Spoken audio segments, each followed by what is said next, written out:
Hey everyone, Jay here. Sean here. And this is Fudgy. He's got two brothers also running around, so apologies if it's a little loud, but they're self-quarantining with us, so, you know, they gotta let the crazies out sometimes, right? Yes, they do. Okay, so today we are reviewing a new animated film on Netflix called Altered Carbon, Resleeved.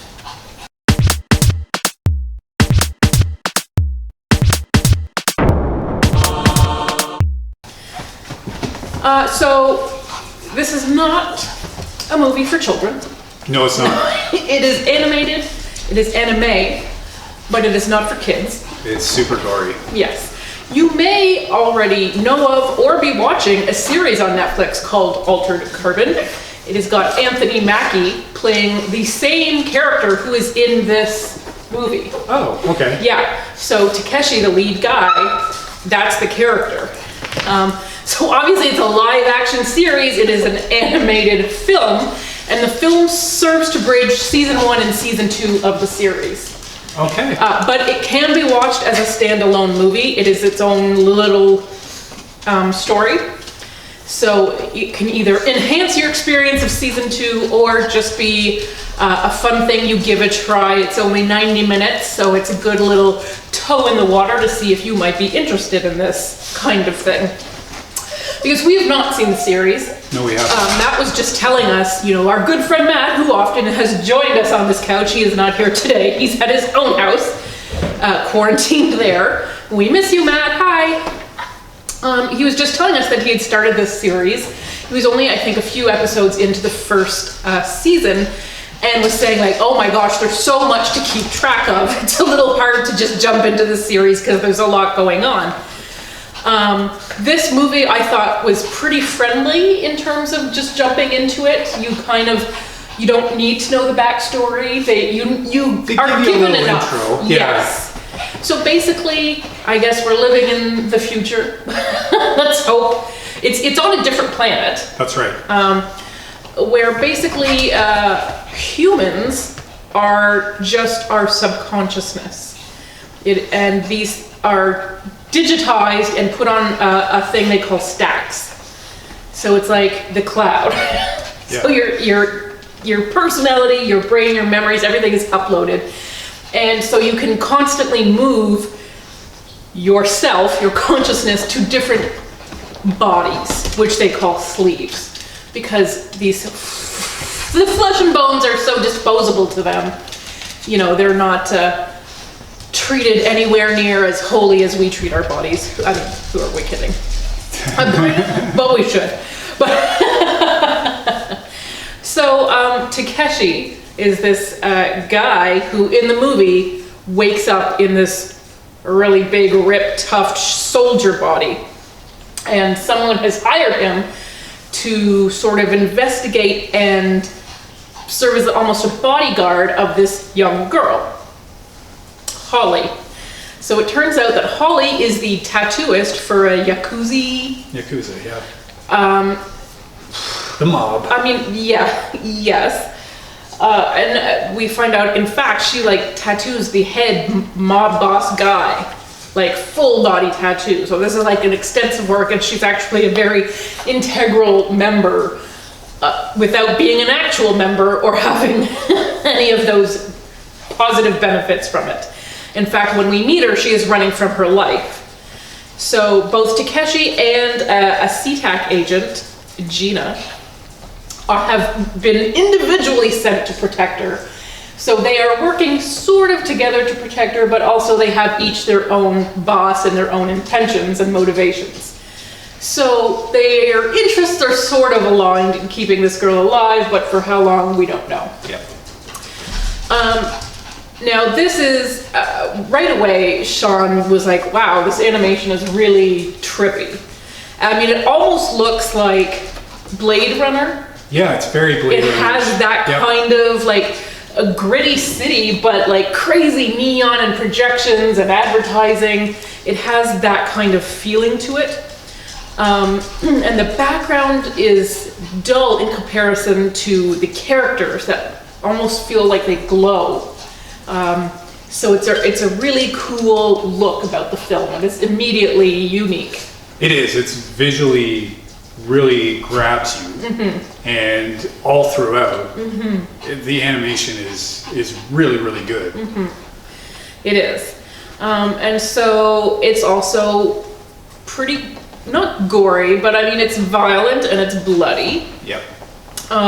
These like enhanced ninjas, which are terrific. I really like these as bad guys because they seem almost infinite in number. Like at first you think there's one guy, then you realize there's two guys, then you realize no, they're just like the stormtroopers of this universe. Like only they don't miss that often. No, they don't miss at all. They have like crazy blades and they are making shish kebabs out of everyone. Woof.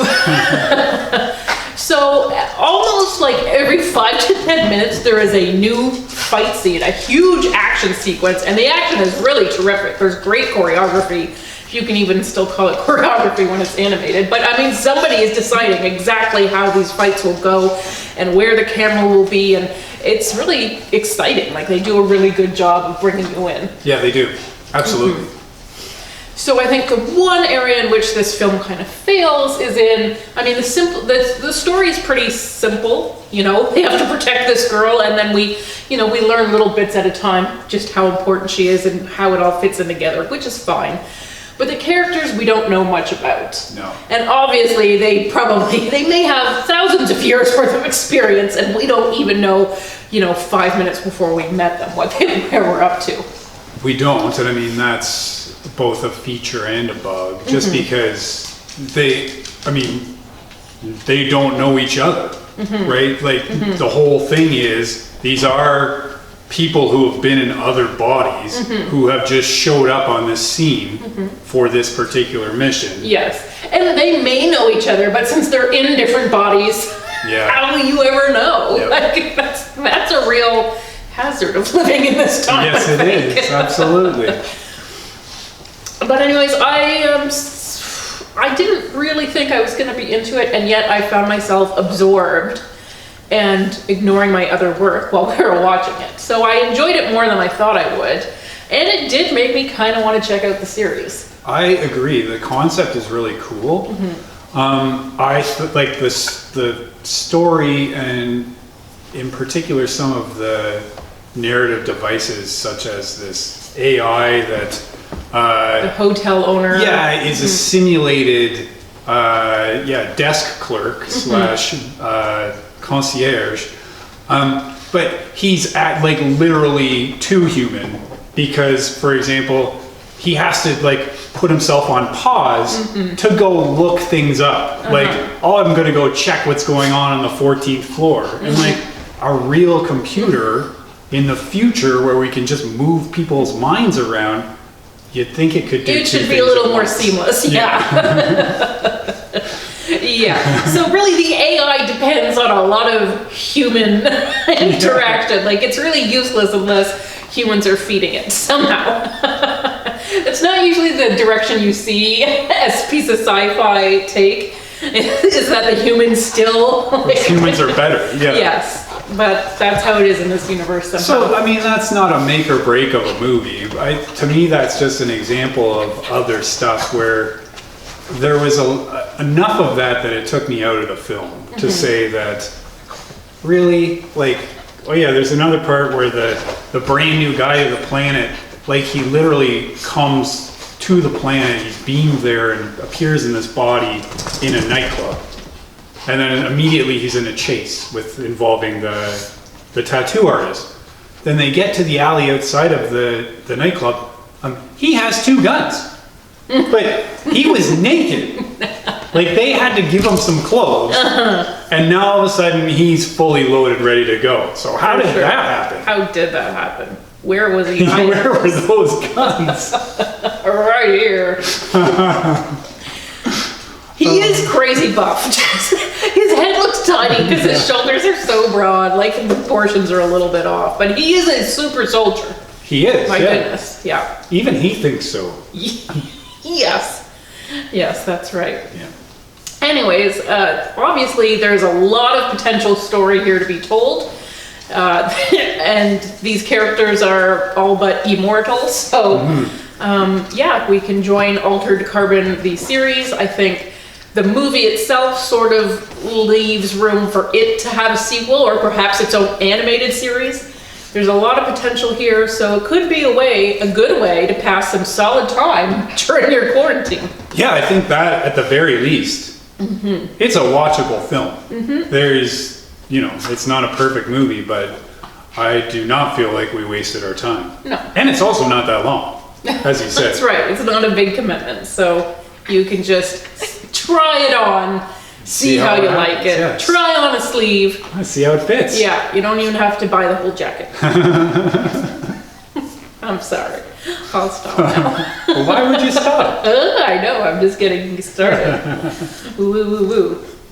Okay, so we will try to keep you updated on all the new stuff that's coming out because I know it's hard. The theaters are closed. We're feeling the burn. It hurts a little, but we're going to get through this time and there's still stuff to watch. Some of it is even good. Thanks for watching. Bye. Bye.